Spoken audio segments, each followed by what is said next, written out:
Αλλά τώρα περνάμε, πώς να το πω, στους χρήστες όλων αυτών των πραγμάτων. Στον κύριο Γαρδικιώτη και στον κύριο Κορασίδη. Και περνώ αμέσως τον λόγο στον κύριο Γαρδικιώτη, ο οποίος έρχεται από το Γεωτεχνικό Επιμελητήριο και βλέπω στην εισήγησή του ότι μιλάει για τα απαιτούμενα χρηματοδοτικά εργαλεία, για την αλλαγή του καλλιεργητικού μοντέλου που ορίζει η Ευρωπαϊκή Ένωση. Εδώ είναι 3 επίπεδα. Είναι η Ευρωπαϊκή Ένωση που ορίζει πολιτικά, τεχνοκρατικά, κοινωνικά καλλιεργητικό μοντέλο που αλλάζει και η προσπάθεια προσαρμογής και πώς αυτά τα πράγματα όλα μαζί φτάνουν στη χρηματοδότηση. Δεν έχω παρουσίαση. Okay.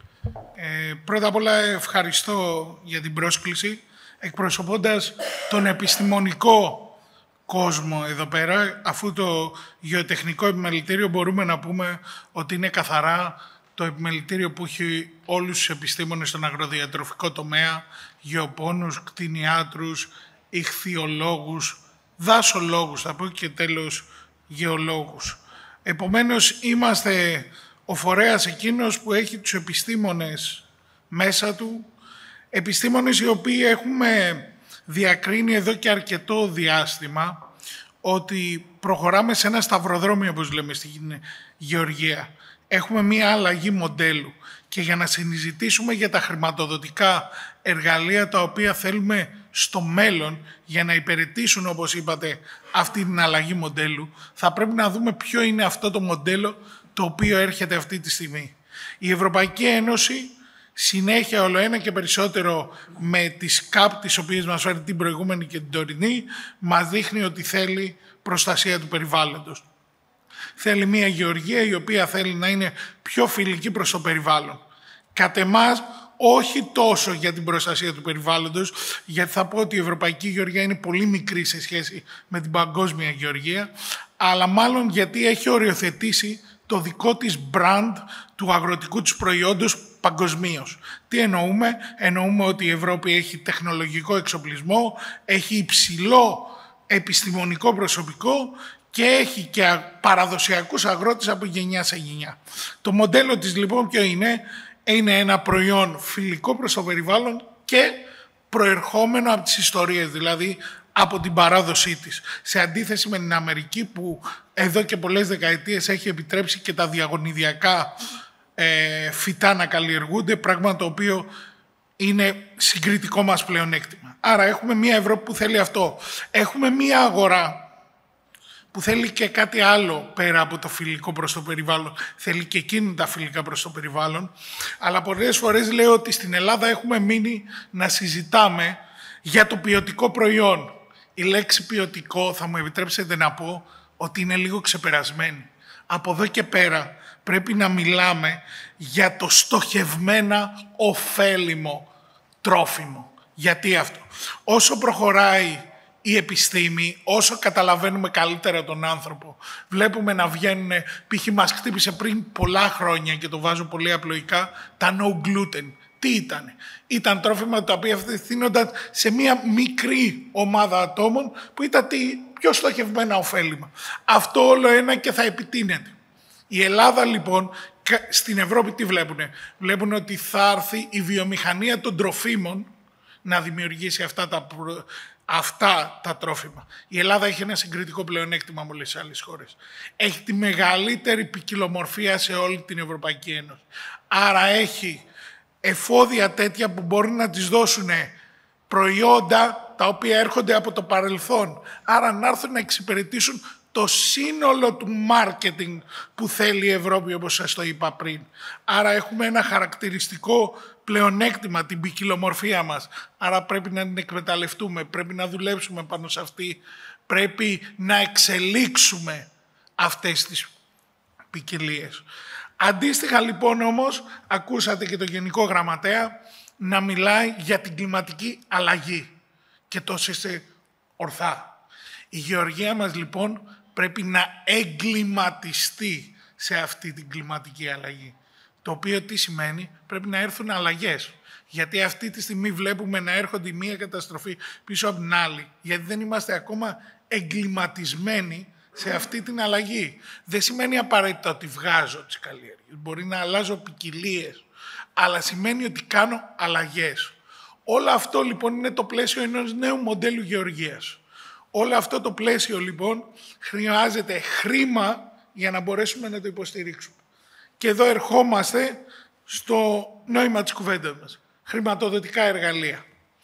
Πάμε να δούμε τι είναι αυτό που σήμερα φρενάρει το γεωργό να ακολουθήσει αυτό το μοντέλο. Πρώτον, για την κλιματική αλλαγή και τις αλλαγές. Αν βγάλω το χωράφι μου, για κάποια χρόνια δεν θα παράγει. Τι κάνω? Εμείς δεν έχουμε τόσο μεγάλες καλλιέργειες ώστε να μπορούμε να κάνουμε εκ περιτροπής αλλαγές. Οι γεωργοί μας, αν βγάλουν 20 στρέμματα, θα τους λείψουν από την καθημερινότητά τους.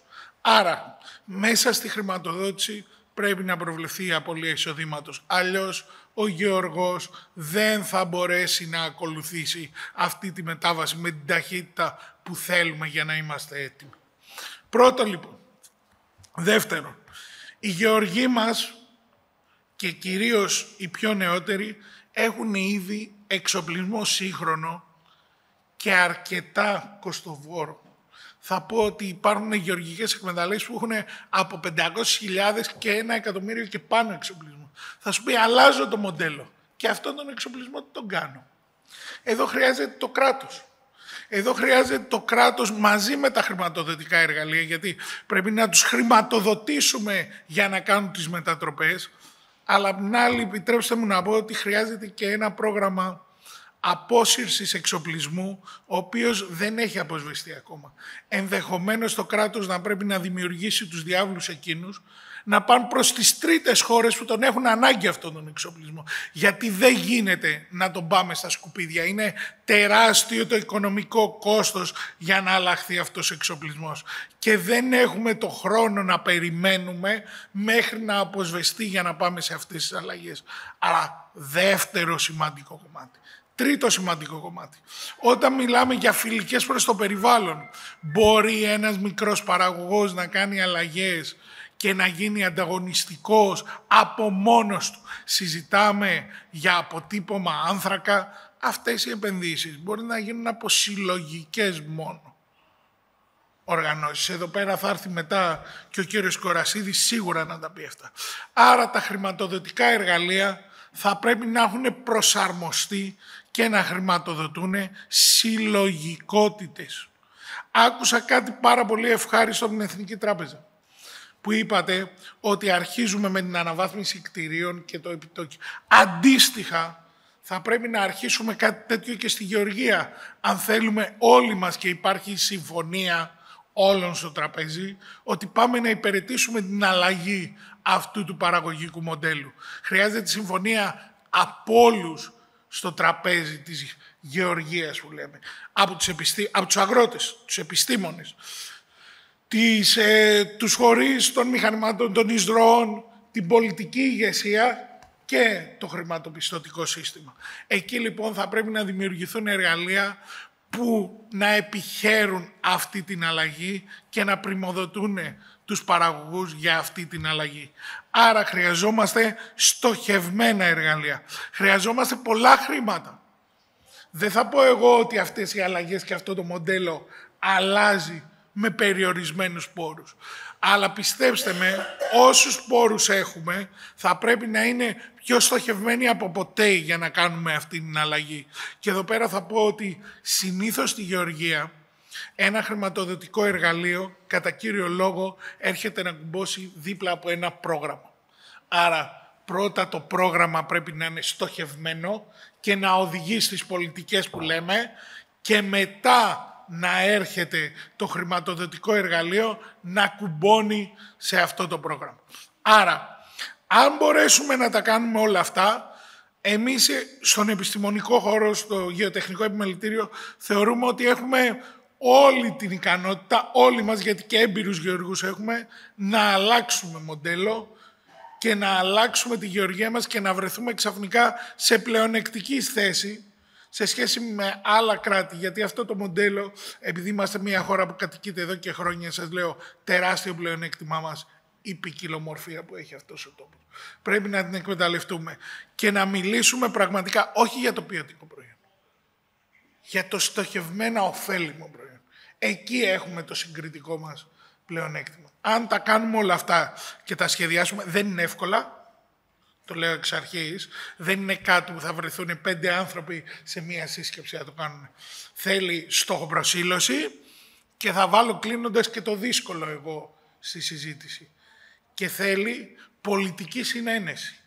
Αυτό το project δεν μπορεί να αλλάζει ανά τετραετία. Αυτό το project πρέπει να συστηθεί για 8 με 10 χρόνια και να υπηρετηθεί από όλους αφού συμφωνηθεί.